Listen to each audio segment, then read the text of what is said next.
Welcome to the Lovers Lounge podcast, where we talk to experts and other guests on topics related to love, relationships, and sex.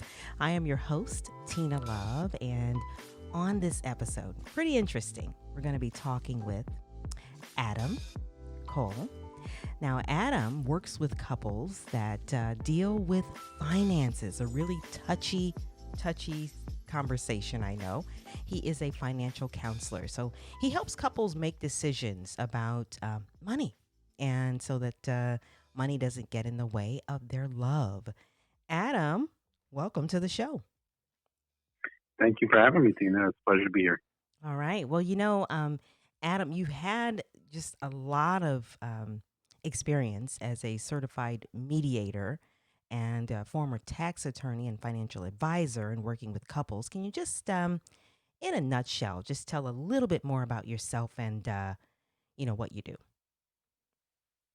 Yeah, thank you for having me and thank you for highlighting that. And my work is really about helping couples get on the same page with their finances and avoiding becoming a statistic, which is that unfortunately finances are one of the biggest cause of fights in relationships. They're a big cause of divorce and breakups and a lot of conflict and tension. And so I help couples to resolve those conflicts and tensions, and then really learn how to communicate in a healthy way about money.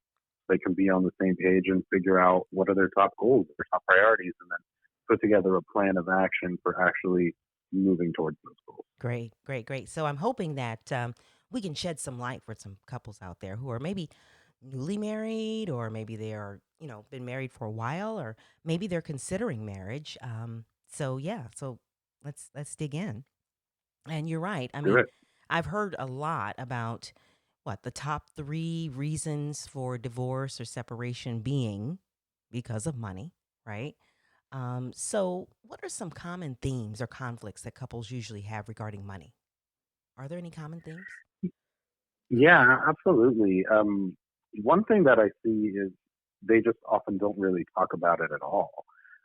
And there's a few reasons for this, and they're really important myths that we hold that keep us from talking about money. And uh, one of the myths is that either we can't change or our partner can't change. Right? Things are just always going to be how they are, and that's actually not true at all because the way that we view money, whether as an individual or inside of our relationship, we weren't born with that. That was something that we lived and learned from family, from society, from our own experience. And that means that it's actually moldable, right? So you can, with the right guidance, support, and work, you can shift your relationship to money. Um, and then beyond that, people think that they're just going to fight about it, right? Or Mm, it's not going to be worth the time and energy if right. they talk about it. In reality, if you don't talk about it, then it's very easy for resentment to build, for anxiety to build, and then that will often either eventually lead to a fight or some sort of just a serious lack of intimacy of the sort that can lead to a breakup and divorce. Yeah. So, we really want to avoid that. And then, of course, I find with my clients that when they do talk about this, rather than taking away their time or energy, it actually gives them back energy. And I remember one couple who came to me fighting about money all the time on the verge of divorce. And within just a couple of weeks of starting to work together, the husband, his number one complaint was, we spent all this money on this house and we can't turn it into a dream home. Within a few weeks, he was working on all kinds of projects around the house, right? And it wasn't because they had made more money or anything like that. But once that emotional burden started to lift off of their shoulders and their relationship started to get back to being a loving, intimate, closer one, Yeah. then all of a sudden he was free to be like, oh, right, I could buy a bucket of paint for $10 and I can have my dad help. I can Yeah. have the kids help. I can Okay. do this and this and this. Yeah. Well, you mentioned something, and I was going to ask you this further down the line, but since you just mentioned it, I'll go ahead and ask. Do you happen to know like the percentage, or maybe just of couples that you have seen, if you had to sort of throw something out there, the amount of couples that just come to you and they've been married for a while, but they've never had the conversation, like they've never really talked about money.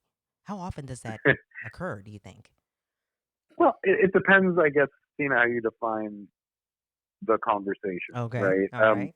it's impossible to not talk about money at all, right? Like, oh, let's go to that restaurant. Oh no, it's too expensive, Right. right? All Like, right. so you're talking about money, but what I see is that couples talk about specific things and they never like, should we go to this place? Should we do this on the vacation? And sometimes they don't even talk about that. But if they do talk about that, they do only that, and they don't have this shared understanding.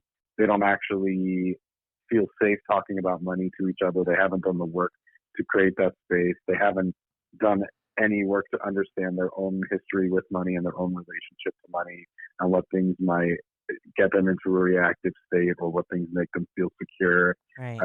let alone how to share that with your partner. And then, let alone beyond that, how to come up with a shared vision, kind of this overall canvas that you're painting on with your partner, so that when you go and make each individual decision, you can see how it does or doesn't fit with the overall picture. Yeah. You mentioned word safe, feel safe enough. And, I guess in listening to some of your other podcasts, because I forgot to say you have your own podcast and I've been listening. And one of your Thanks. guests talked about how, that anxiety about having that discussion, was, he was kind of avoidant of that discussion. And deep down, there was, he didn't feel safe. He thought that perhaps he was going to be judged or he was embarrassed or felt shame Yeah. about, yeah, you know what I'm talking about. So when you talk about feeling safe enough, I think, or do you think, because I'm not the expert, but do you think that really that's a lot of also what's kind of keeping couples from having these types of discussions to get on board with each other is because before they can get on board with each other, they've got to ask some questions. And maybe they're afraid of perhaps how they're going to be seen or perceived maybe after they have the discussion or get into, what's your debt, you know, what's your debt right now? Yeah. Those kinds of things. Tina, I mean, your intuition is spot on. The shame of one or both individuals in a relationship often can get in the way of them having talks about money, even trying, or at least in the way of them being healthy if they do try. And what I find, there's something that I call the triumvirate of terror, and it's, I like to be alliterative, but it's basically, I just have noticed there's a cycle that often operates at the individual level, and it looks like fear of money or shame about money, Mm-hmm. whether it's shame about what you know or don't know, mistakes you've made, how much money you do or don't have, right? And so because people are afraid of judgment or ashamed about their own finances, then that leads to avoiding the topic. And not just with your partner, but a lot of people avoid it in general. They don't even, want to look through their Bills, benefits yeah. plan Yeah. options at work, or Right. look at their bills or their credit Yeah. score, or a savings plan, or talk to a financial advisor. And so, um, unfortunately, then because of that avoidance, then you never learn what there is to learn, whether it's things about finance or even from a more like emotional self development perspective, learn things about money that might help you shift your mindset. You don't dig into it because of that fear and or shame. And then what happens and why this is a cycle is because let's say you're 25 years old, right? And you've got that fear or shame, and so you avoid it so you don't learn. Now it's 5 years later, you're 30. Now you really feel like you should understand your finances. And oh my God, it's not even more embarrassing. Right. Now I feel even more shame. So now I'm going to avoid it even more. And now I still don't know. Now I'm 40. Now, Right. oh my God, how did I make it to 40 and I've never learned about these basics? I don't know the difference between a stock and a mutual fund and a bond. And then they're so embarrassed that it just continues on in this cycle, Yes. right? And then extrapolate from there, and you have your own, and now your partner has their own, right? Mm-hmm. And you try and bring the two of you together, it can be very challenging. Oh my God. It can Yes. create a lot of friction. And Yeah. so most people just, rather than dealing with that, they just kind of try and avoid it and put it off altogether. Right. Right. Right. But really what my work is about is not only do we not have to fight, not only do we not have to avoid these conversations, but if we have them in the right way and the right kinds of conversations, it can bring us into deeper alignment as individuals and as a couple, can help our money work for us it can help our relationship thrive, and Yes. just to have more peace and love and more cash. Yeah. And so I want to ultimately get to how to have that conversation in the right way. But before we do, it was interesting because when you were talking about the shame and not even looking at things, and I started thinking about, PNC has this virtual wallet, and like I don't know if you can. It's a mobile app, and they actually show you uh, how you're spending your money. So like basically with all of the transactions that you have, it actually kind of tells you, where it shows you where all of your money is going. And so it's sometimes embarrassing when you look at it and you look at how much money you've spent in food and how much money, fast food or just food Yeah, out, you know what I mean? Or all of sure. that. And sometimes when you look at that, of course, it's like, oh my God, I can't believe I spent that much money in food or that much money in clothes or, whatever. And those things, yeah, can be a little bit embarrassing and really kind of sad to admit, sometimes even to yourself. Yep. Yeah. So, and then you've mentioned something about couples and their money type. And I know that in listening to one of your podcasts, a young lady spoke of savers and spenders. So, well, and I think it's pretty obvious what each of those are, but are there any pros and cons for the characteristics of people who, have those money habits? So I heard her say sometimes people think the person who's the saver is better than the person who's the spender. So what do you think about those characteristics? Yeah. Yeah, I mean, great question. And definitely, by the way, with what you were saying with the PNC app, Yeah. uh, it speaks to that shame, right? People are, uh, they don't even want to look, even though it's what they're already spending. And I get that. When I filled out my budget, sometimes I will have anxiety when I've done that, right? Like, it's, even though it's money I already spent and I'm just writing it down. So Right. I totally get it, and it's Right. really normal, Hmm. right? But whatever it is, the support you need to be able to practice moving through those emotions, right? Because if you don't know your financial situation, you're just kind of in the dark. Yeah. But if you take a look and you get acquainted to it, then it's at that point that you can start to be intentional about what moves you're making or not making, and that can help you progress so that your money is more of a tool for you in living the life you want and making the impact that you Right. want. And as far as the type, so what my guest I think was referring to was uh, how you might categorize an individual, Yes, right? Like, exactly. is your instinct to save more or to spend more? Yes, exactly. And as they say in relationships, that a lot of times opposites attract in all different ways. One kind of theory out there is that savers kind of be attracted to spenders, and it makes sense because we complement each other, Right. right? Like, I am a saver by nature, so I'm always really like nervous and cautious about spending, and so I won't go on an adventure or take a risk, right? But then in the past, I've had partners who were more spenders, and then they like pull me out of my shell, and they're like, "Hey, do you want to go to Disney this weekend?" And I'm like, "What?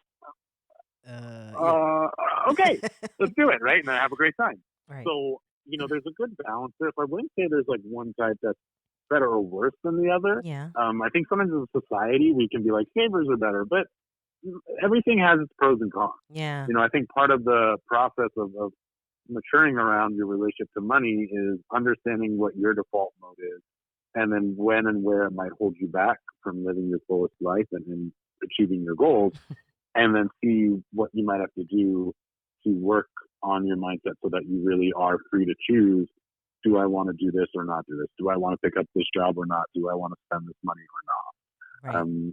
And that's an evolutionary process. But, you know, even beyond that, when I talk about couples money personality types, I actually look at the couple as a unit. Okay. So rather than the individuals involved, they could be saver, spender, or anything else under the stars. For me, I look at basically four general buckets that couples tend to fall in. Um, the first bucket is like, we talk about money, it's great, we feel good afterwards, we're on the same page, we understand each other, we understand our own relationship to money, we keep tabs on it, we're rocking it, right? I Mm-hmm. call those money and relationships rock stars, right? And so for those people, I'm like, you know what? You're kicking butt. Your job is to just keep going and keep growing. Maybe listen to my podcast, Equal Partners podcast, but if it's not broken, don't fix it, right? Right, Keep right. going if it's working. Yeah. Then we have the other three buckets, which are the kind of people who would benefit from additional support. And so on the other pole is the couple who's fighting, right? Where this is just a really brutal topic for them. Every time they talk, it goes badly. Ugh. Um, and like that's, that client who I mentioned before about turning his house into the dream home, that was them. They were fighting. They were like, if we don't get this figured out, we might get divorced soon. Like, Wow. this is an issue, right? And then you have the two that are in between. One being, we're maybe not actively fighting about it, but we don't talk about it either, right? We're just probably avoiding it because we're maybe nervous we're going to fight, or we just feel unsure of what to do. And then you have the last couple, which they're not worried about fighting, and they can talk to each other about money stuff. They just don't have any clue what to do. Like, we don't understand money. The topic itself feels overwhelming. Like, I can talk to you about how overwhelmed I feel. Like, our communication is working, but I don't know where to start. I don't know what to do. As I a don't result, know yeah. how to think about it. Yeah.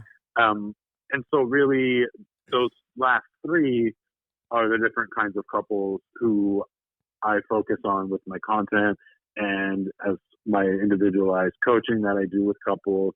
And I have a group program that'll be coming up soon for couples as well. So, that's really who I focus on, helping them to demystify the money topic, take the shame out of it and learn how to have healthy conversations and what things to be talking about. And, the particular interventions for each of those types of couples is somewhat different, but ultimately it's all about getting the conversation started in a healthy way.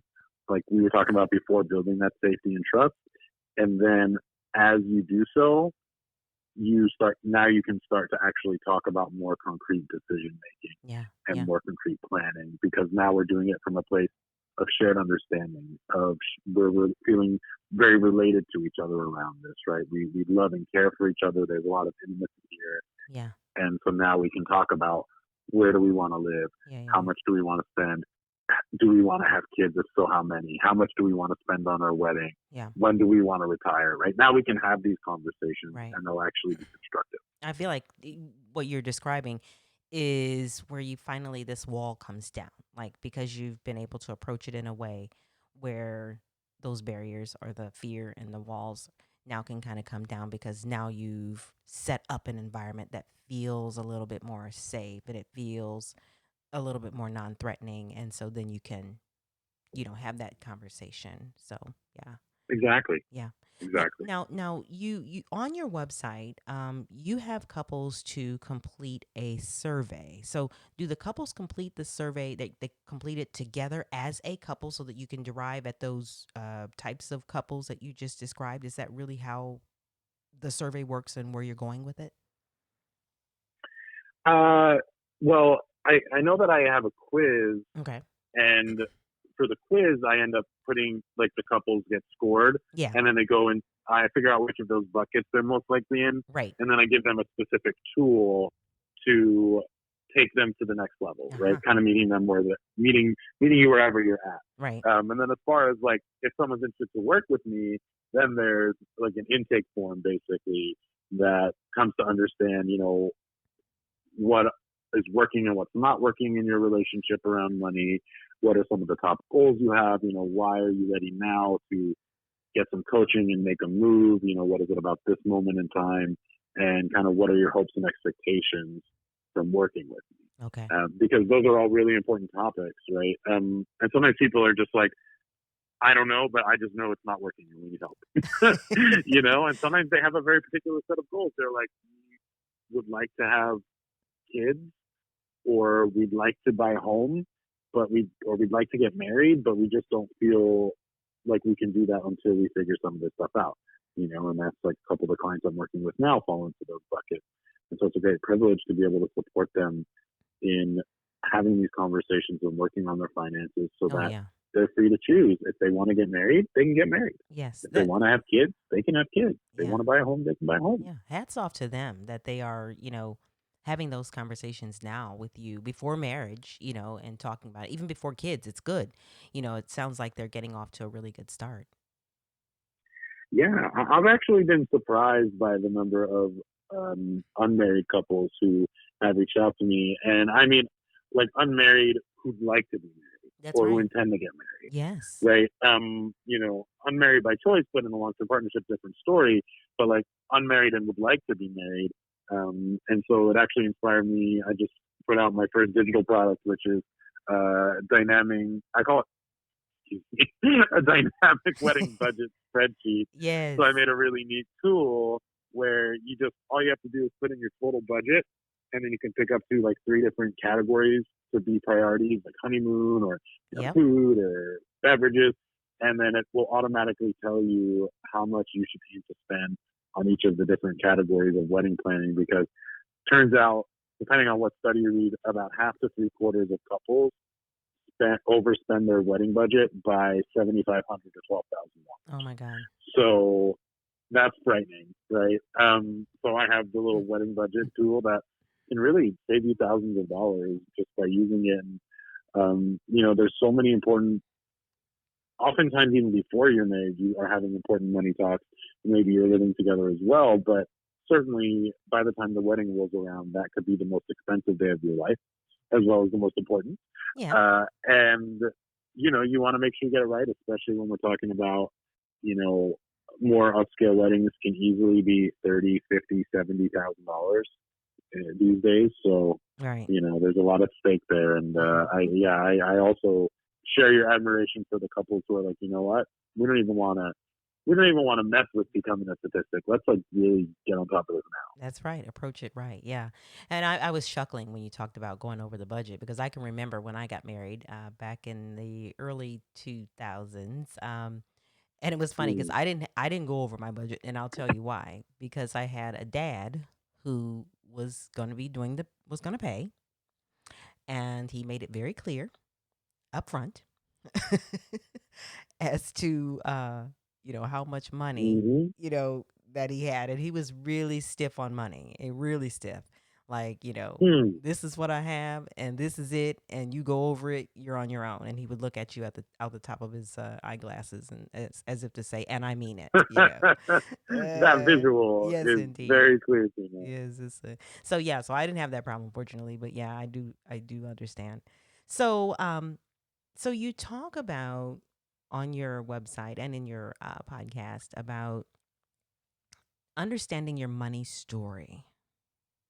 Yeah. And it kind of, because you kind of approach helping two people understand, what is their money story? Where do they come from? What were their first messages about money? What did you learn early on in your upbringing about money? Is that pretty much what you're talking about when you look at the money story? Yeah, it's definitely absolutely what I'm talking about. Okay. What did you see from your parents and family plays a huge role.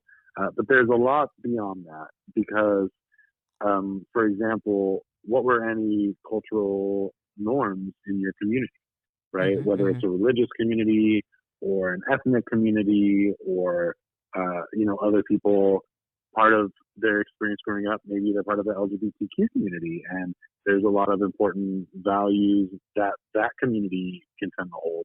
I mean, of course, this varies, right? Like LGBTQ community in San Francisco might be different than the one in New York, Right. right? So, but either way, it's about reflecting on your own. And sometimes it's helpful to like read a little bit about the broader culture to see if any of that resonates with you, like what other people have found. But the point of this exercise is not value judgments, like this one's good or this one's bad, Right. but it's to really start the process of understanding yourself better, Mm-hmm. which is going to allow you to do a few things. Number one is you can work on and start shifting the things that you don't like. So that's helpful because you can work on your relationship to money and your mindset with it. And number two, it's going to allow you to start a money conversation with your partner that has a very low probability of fighting Mm-hmm. if you're just sharing with each other about your history with money and Yeah. your experience. Right. Because Right. you're just really telling a story. It's a narrative. There's not really anything to argue about compared to like, oh, I don't think we should eat out as much. Well, Right, right, that right, can become an argument. right. But like, hey, growing up, mom and dad did X, Y, Z. There it Not is. really a place for an argument, right? Right. It's just what it is. It is what it It's an is. opportunity to exactly. So it's an opportunity for vulnerability and intimacy and supportive listening Yeah. in a sneaky way. And then the last thing that it does is the more you understand your money story, now that self awareness helps you because you can see Where you, what yeah. puts you on the defensive, what gets you reactive with your partner, and you can start to be responsible for that. Yeah. Right? Like for me, we kind of have a familial narrative of like, don't let people take advantage of you, right? Like don't be an idiot. Don't let people take advantage of you. So when I see that coming up for me, I say, oh, okay, let me take a breath, Right. take a step back, Put be that in check. responsible. That Yeah.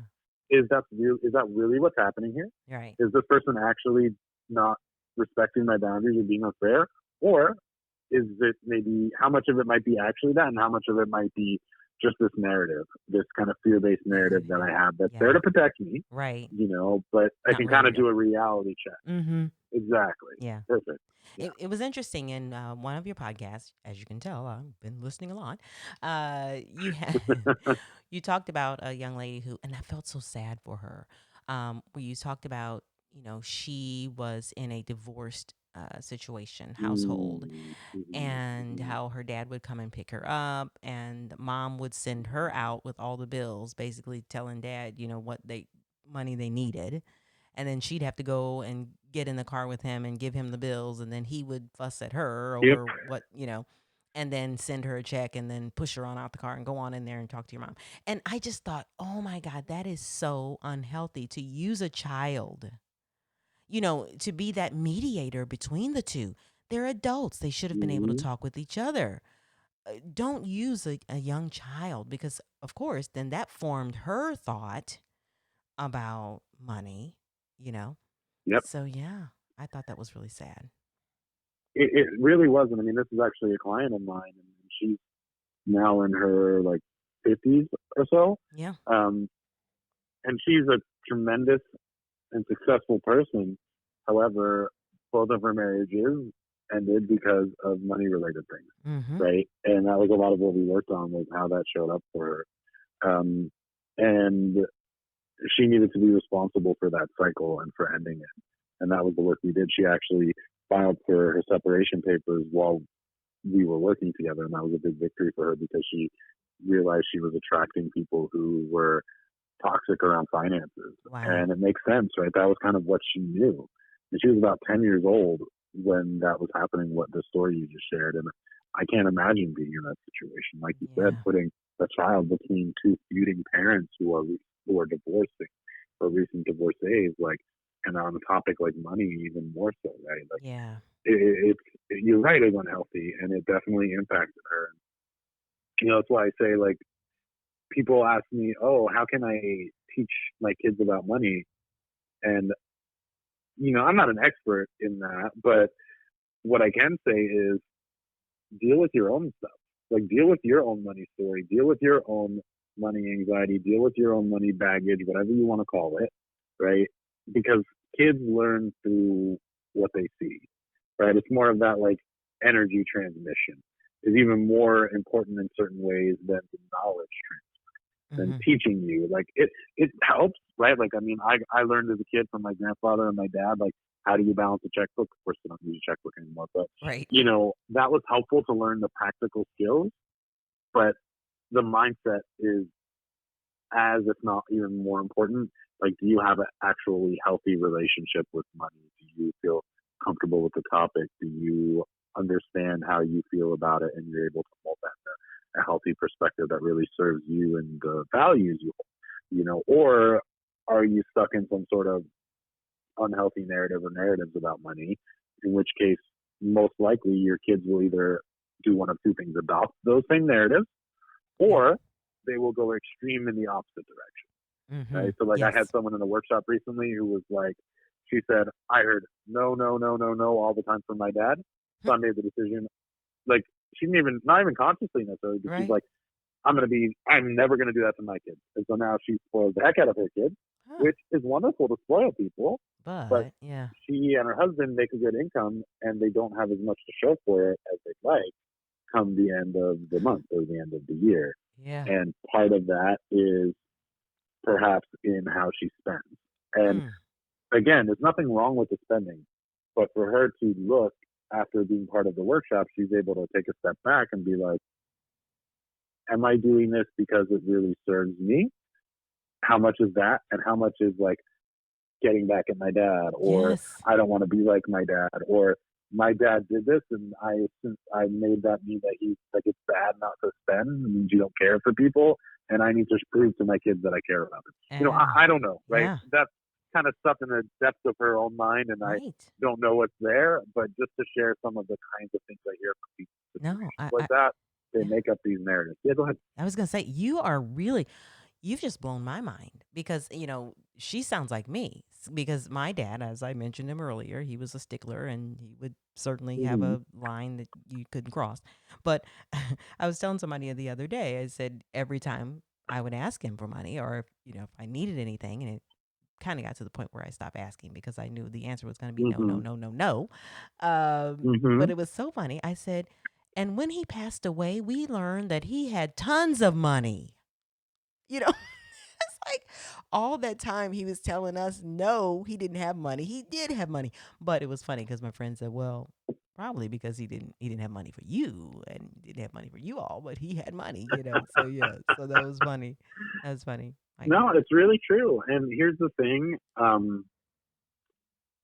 people are complicated, right? And so for some people, they show love through giving you money or spending money on you. And for some people, their way of showing love is by not doing that because of maybe an examined or unexamined belief. Maybe uh, I don't know, of course, about your father, but sometimes people think like if I give you money, you're gonna become reliant, and you need to be independent Yeah. to thrive in this world. Like it's a tough world out there, right? Right. Like sometimes they have a subtext, something like that, and Yeah. so that's what has them say no, right? Or maybe they have their own deep-seated panic and anxiety that they're going to run out of money and become destitute and homeless, Yes. and so they're afraid to give any of it away in case that because that might happen in the future, Yes. Oh my God. right? Yeah. And it's, I mean, look, for me, like I work with people and look for individual empowerment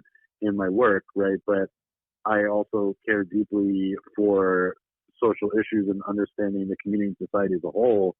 And I mean, I do think there's a lot to be said for that. There's community level failing that we don't provide for each other in most, at least in the U.S. Most communities, we don't really care for each other very well, and we certainly don't care for the most marginalized against us, whether that's in terms of poverty, race, sexual Right. identity, or orientation. Right. We don't care for each other nearly as well as we need to, Yeah. and so it becomes that in that spot, like then dog eat dog mentality does kind of emerge, and you feel scared, like I have to protect myself because no one's going to protect me, Mm-hmm. right? And then we end up inside of our anxiety and in this kind of scarcity place, Yep. rather than how can we take responsibility as a whole, as a community, and whether you think that should be the government or whether you think that should be at the community level or religious institutions, either way, right? Like we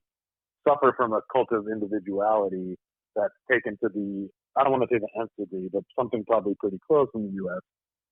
And so that's where like my work, like I said, I try and blend, especially in like my social media, my content, and the interviews that I do, is talking about, hey, let's bring awareness to that. We do need a culture shift if we're going to have everybody live a good life, which is my value set. I want everybody to live as good a life as they can, Yeah. and I don't want there to be have-nots. I'd like there to be as many haves as possible, and at the same time, given the current state of the world we live in, right? Right. That like, and I don't mean that in a good or bad way. I just mean while I'm also like advocating for the future that I would like to see, that I think would empower the most people. What can we do right now, right? How can we empower you right now in your particular situation? Yeah. Um, while also holding that like you might face additional challenges because of where you grew up or how you grew up or identities you hold or, things like that, and try and like kind of blend that all together, but in a way that leaves you more empowered, that makes your relationship stronger. And I like to say that my work helps people transform their relationships to money and each other. Right. Right. Yeah.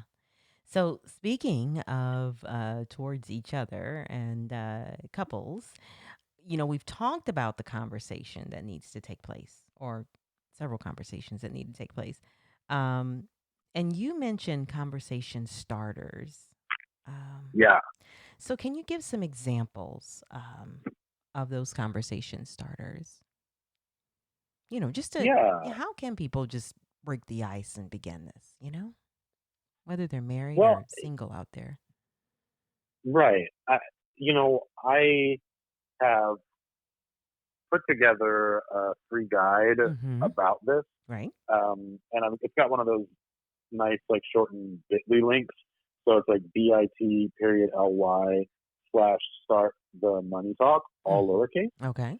So folks can definitely check that out. But to share a little bit about what's going on there, I mean, you know, there's definitely icebreakers like, what would you do if you had $1 million, or like, if money were no object, what would you be doing with your life, or like, what's something you bought in the last year that you are like was totally worth the money, or something you bought that wasn't worth the money, and those are great, right? Mm-hmm. But what my guide focuses on um, is how to really create a space, a container, a foundation for not only this conversation, but having safety around talking about money, having a healthy relationship with money and communicating about it with your partner. So really what I suggest is that, you start by looking at yourself, right? And how you've been feeling about the financial situation with you and your partner, what maybe hasn't been working or what's been stressing you out. Um, and also taking a look at what your role was in creating that dynamic, right? And if nothing else, it's that you haven't talked to them about it till now. That's always, at a minimum, that could be your role. Like, Yeah. I haven't made sure that we dealt with this until Right. now. But oftentimes, especially if it's been going on for a long time, there could be resentment that's built up, and maybe you've started to be passive aggressive, or you've been carrying out all anxiety, which makes you turn inward rather than towards your partner. And there could be all kinds of impacts. Yeah. And that's really helpful for sharing with your partner the importance of this conversation. Okay. Um, but then there's two more pieces. The third piece is to frame it positively. And what I mean by this is not like, hey, honey, like, you've been overspending the budget, but I'm saying it with a smile on my face. Like, actually, like, there's a reason you want to talk about money with your partner. There's a reason you care. And presumably it's because you care about your partner and you want to strengthen your relationship and continue working towards building a future with them, right? So think in terms of that. What are some goals you have? Maybe it's because you want to be able to travel the world or retire at a young age or take care of your grandchildren, and give them everything under the sun. And it's really in combining those three pieces that helps you make the bold request to have the conversation, right? Okay. So a way this might look, Tina, is like, hey, you know what? Like, honey, I've been thinking a lot about money recently, and I've been feeling pretty anxious because, I know that I and we don't have any sort of budget or plan. And to be honest, like, it's always been this way. And so it's on me because I've been feeling more anxious and I haven't come to you to talk about it at any point. But so that's on me. I apologize. But I really do want to now talk about it because I want us to have that peace of mind that we can go and retire by age 60 and just enjoy the time with our family, Yeah. right? Like, I want us to be able to live our best lives. So when's a good time to talk about it, That right? sounds And so good. you've Yeah. left. Yeah. I uh, was I was gonna say that I'm sounds glad good. you liked it. Yeah, because what happens then is that it shifts, again, kind of takes those walls down of, Hmm. threatening and all that, but it kind of puts the focus on, okay, a shared goal, that this person is putting out Exactly. there, a shared goal for you guys. And so then that helps the two to focus on that other than perhaps focusing on whether or not I'm going to be judged because of what I've said or this or that. Exactly. It helps them to kind Exactly. of come together and be on one page about, okay, yeah, I want to do that too. Yeah, I understand that. Yeah, I want that for us too. And so then they can both kind of work towards that. So that sounds really good. Yeah, exactly. And I'm glad you like it. It really, I think each of those three aspects is important because if you only lead with the positive piece, and I want us to be able to see the world. There's something missing. You haven't shared with them how it's been affecting you, and that's important too, Mm-hmm. right? Right. And then, but if you share and you don't look for where you can take responsibility for it, now it can come across as blame, Right. right? So that's why I recommend those three steps. And then I always say when's a good time to talk, Yeah. rather than can we talk about money? That's Right. a yes or Yeah. no question, and it makes it look like they're allowed to say no. Right. They're not. That's a eh, whammy, right? F minus, 0 out of 100. Right. Like, money affects our lives so much. It's such an essential topic that to me it needs to be on the pantheon. We're Yep. talking about sex and intimacy. We're talking about, do we want to have kids? Where do we want to live? What kind of lifestyle? What are our values as a family, as a couple? Like, money to me should be right up there. That's right. And it doesn't mean that you have to have the same exact perspective or the same exact goals. There's room for diversity even within a relationship. But what it does mean is you need to be able to communicate in a way that honors each of you and your points of views and your experiences and your perspectives. And then you come together, and if there is room for shared goals or shared expenses or whatever, you do so in a way that elevates your relationship, that makes it even stronger than it was when it started. Right. And so these conversations really need to happen, and that's why I would say, when's a good time to talk, Yeah. All right? right. Which lets them know we're having this conversation.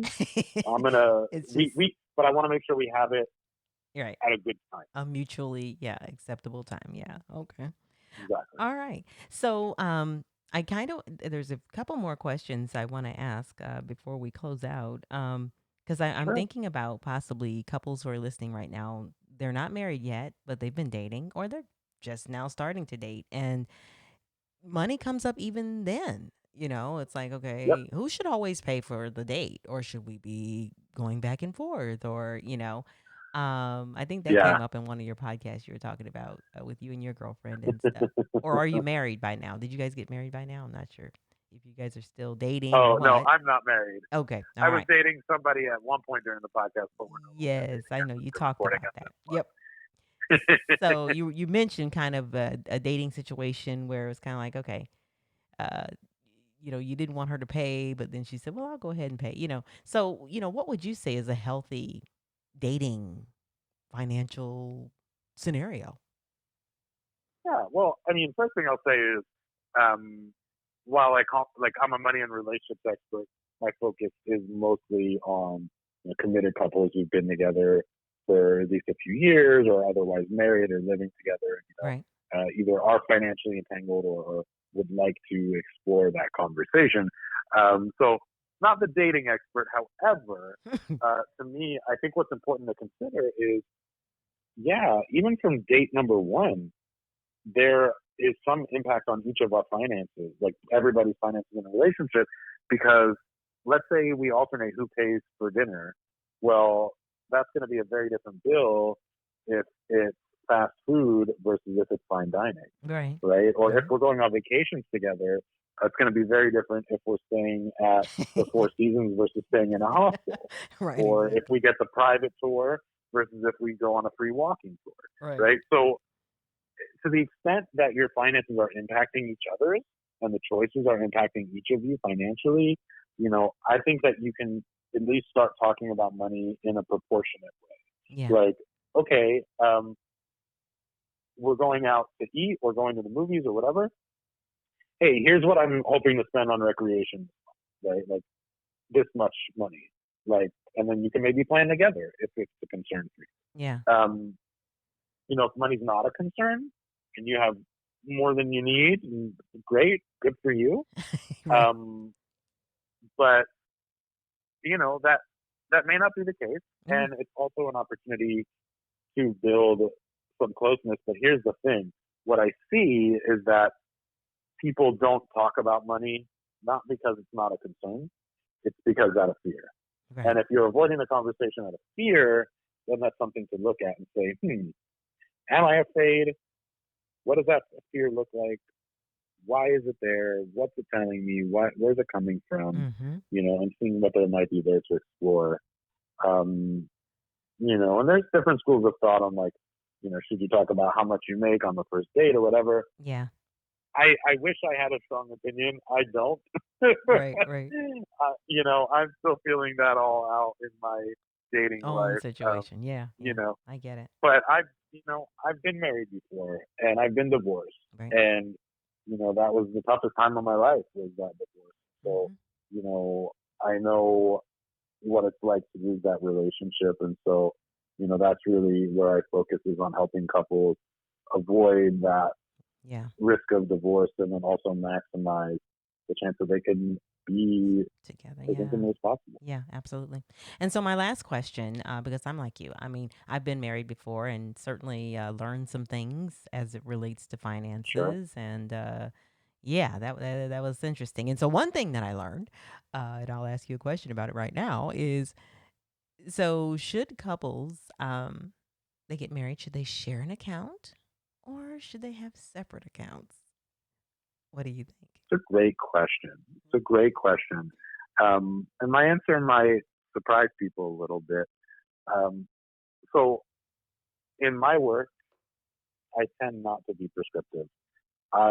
My goal is always to help my listeners, my audience, my clients be empowered to make the choices that are right for them All right. and their relationship. Mm-hmm. Um, that said, what I see often is that people make these choices either out of fear or just like it's the norm, right? Okay, well, we're married, it's the norm to share accounts, so I guess we'll do that, right? Versus from a place of empowerment and learning and exploring the pros and cons and having a conversation eventually, right? Or they're afraid that someone's going to hurt them or take advantage of them financially or otherwise, and so they have separate accounts. Yeah.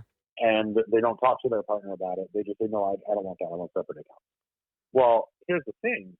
Now you missed the chance to share yourself with your partner and help them understand you better, and perhaps even to see what kind of healing might be able to take place. Because look, there's a stark statistic out there about domestic violence and financial abuse, and like using money as part of like abusive behavior is unbelievably common. It's frightening. Like they say that financial abuse co-occurs like over 90% with domestic violence, which is really scary. Wow. Um, and so, you know, not everybody, if you've been in that kind of situation before and your previous partner has taken advantage of you, even if you love and trust this new partner as much as possible, you may not yet be ready for a joint account, Right. right? So maybe you take a step, right? And I have a client who's doing this right now, right? They would like to buy a home together and maybe get married and have kids, but right now they're taking a small step, right? Mm-hmm. They're looking into buying a car together, Mm-hmm. right? And that's big for them, Yeah. right? And that's great because the conversations are helping them confront their barriers and build that trust Yeah. and build that intimacy. Right. So for some couples, this is going to look like, hey, we're ready right now for joint account. Some couples can be like, we're not ready at all, Right. maybe never. Right. And some couples like to go in the middle. Some couples like to have some separate accounts so they have their own money that they're autonomous Yeah. over and they don't have to, ask anybody's permission while they have some shared money for shared goals. That sounds good. Yeah. And, I'd say that's probably the most common thing Right. I'm seeing with like couples I work with, which tend to be more in the like millennial age range of late 20s to early 40s. But that's typically who I work with. But at the same time, it's really about whatever works for you in the given moment inside of your life and your relationship and whatever's going to serve your needs best. All right. And that can evolve over time, right? Yeah. What you choose In 2020, you might do something very different next year, Yeah. and that's totally okay. All right. But what's important is that you establish that ability to talk through these things and come to a shared conclusion. For you. Yeah, that's right. Okay. Well, Adam, it's about time for us to go. I tell you, we could talk on and on about this, but I don't Hmm. want to keep you because I know you got things to do. But can you just tell the listeners how they can reach you with your website, social media, and then I know at the end of the day, you're helping couples to make some budgets and plans and work together and everything. So how can couples take advantage of that? Yeah. So on social media, LinkedIn is my uh, main platform. So I'm Adam Cole, Kol. And then I'm also on Instagram at AHK Coaching. AHK is in Adam Hubble Cole, which is my name and my full name. And then beyond that, yeah, I know I mentioned where to find the guide to start the money conversation in a healthy way with your partner. And I also mentioned the different couples' money personality types. So I'll share the quiz where you can get that is also at one of those bit.ly links. And that one is bit.ly/love money quiz, all lowercase. And you can always just check out my website and contact me through ahkcoaching.com. All right. Well, this has been a really good discussion. Thank you so much for coming on the Lovers Lounge and talking about this. This has everything to do with love because it's going to keep that Mm-hmm. relationship together and probably make it even better. So, thank you so much for coming on the Lovers Lounge. Well, thank you for having me, Tina. Thank Uh, you, everybody, for listening. all right. And to you guys, the listeners, thank you all for listening to the Lovers Lounge podcast, where we talk to experts like Adam and other guests on topics that, they relate to love, relationships, and sex. And I'm your host, Tina Love. And until next time, peace. And of course, please don't forget, we need love.